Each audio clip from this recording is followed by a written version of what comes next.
یسوع مسیح کل اور آج اور ابد تک یکساں ہے۔ پاک کلام میں سے ہماری آج کی پہلی تلاوت مقدس پالوس رسول کا خط عبرانیوں کے نام، اس کا 13واں باب، پہلی سے 8ویں آیات مقدسہ۔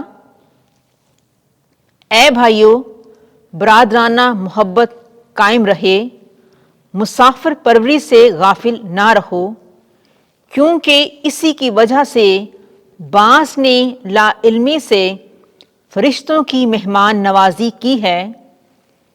قیدیوں کو اسی طرح یاد رکھو کہ گویا تم ان کے ساتھ قید میں شریک ہو، اور ان کو بھی جن سے بدسلوکی ہوتی ہے گویا تم بھی جسم میں ہو، بیاہ ہر بات میں قابل عزت ہو اور بستر بے داغ ہو، کیونکہ خدا حرام کاروں اور زانیوں کی عدالت کرے گا۔ زر دوست مت بنو، اور جو تمہارا ہے اسی پر قناعت کرو، کیونکہ اس نے آپ کہا ہے کہ میں تمہیں ہرگز نہ چھوڑوں گا اور تجھے ہرگز ترک نہ کروں گا، تاکہ ہم خاطر جمی سے کہہ سکیں کہ خداوند میرا مددگار ہے، میں ڈروں گا نہیں۔ انسان میرا کیا کر سکتا ہے؟ تم اپنے پیشواؤں کو یاد رکھو، جنہوں نے تم کو خدا کا کلام سنایا، اور ان کی زندگی کے انجام پر غور کر کے ان کے ایمان کی تقلید کرو۔ یسوع مسیح کل اور آج اور ابد تک یکساں ہے۔ پاک کلام کے پڑھے اور سنے جانے پر خدا کی برکت ہو۔ زبور 27۔ جماعتی جواب۔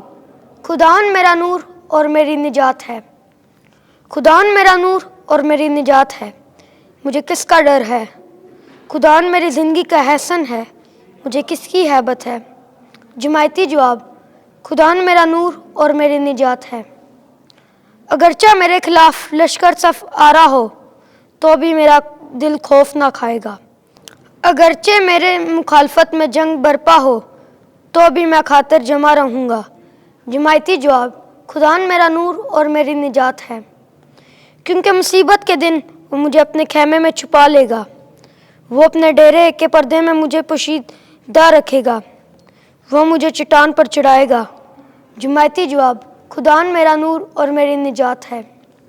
اے خداوند، میں تیرے دیدار کا طالب ہوں، اپنا چہرہ مجھ سے نہ چھپا، تو میرا مددگار ہے، مجھے ترک نہ کر۔ جماعتی جواب۔ خداوند میرا نور اور میری نجات ہے۔ خداوند آپ کے ساتھ ہو۔ انجیل مقدس مرکز کے مطابق اے خداوند تیری تمجید ہو۔ چھٹا باب 14ویں سے 29ویں آیت۔ یہ یوحنا ہے جس کا سر میں نے کٹوایا، وہی جی اٹھا ہے۔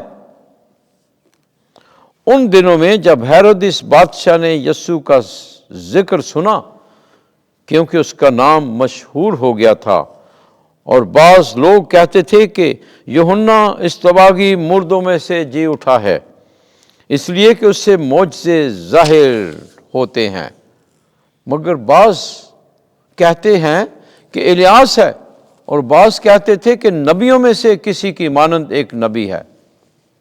لیکن ہیرودیس نے سن کر کہا کہ یوحنا جس کا سر میں نے کٹوایا وہی جی اٹھا ہے، کیونکہ ہیرودیس نے آپ ہیرودیاس کے سبب سے جو اس کے بھائی فیلبوس کی بیوی تھی یوحنا کو پکڑوایا اور اسے قید خانے میں بند کیا، کیونکہ اس نے اس سے بیاہ کیا تھا، اور یوحنا نے ہیرودیس سے کہا تھا کہ اپنے بھائی کی بیوی رکھنا تجھے روا نہیں، اس لیے ہیرودیاس اس پر داؤ لگائے ہوئے تھی اور چاہتی تھی کہ اسے قتل کرائے، مگر کرا نہ سکی، اس لیے کہ ہیرودیس یوحنا کو راست باز اور مقدس آدمی جان کر اس سے ڈرتا اور اسے بچائے رکھتا تھا، اور اس کی باتیں سن کر بہت تشویشناک ہو جاتا، مگر سنتا خوشی سے تھا۔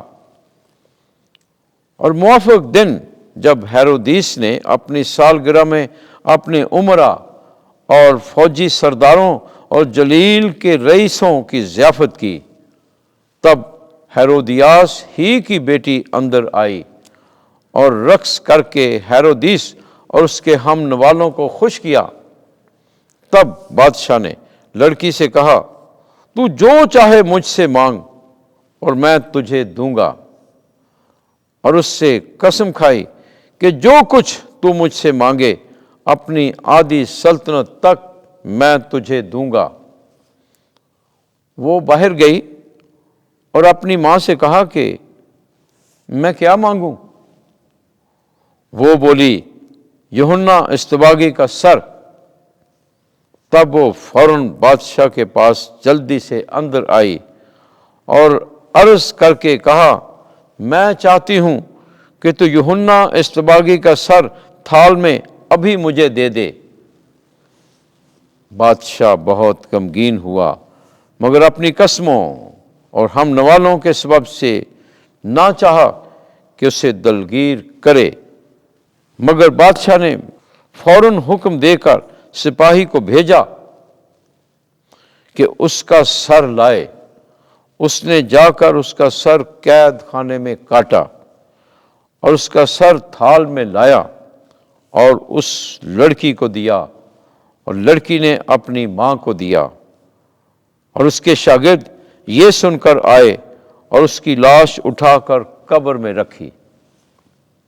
انجیل مقدس کے وسیلے سے ہمارے گناہ معاف کیے جائیں۔ اے مسیح، تیری ستائش ہو۔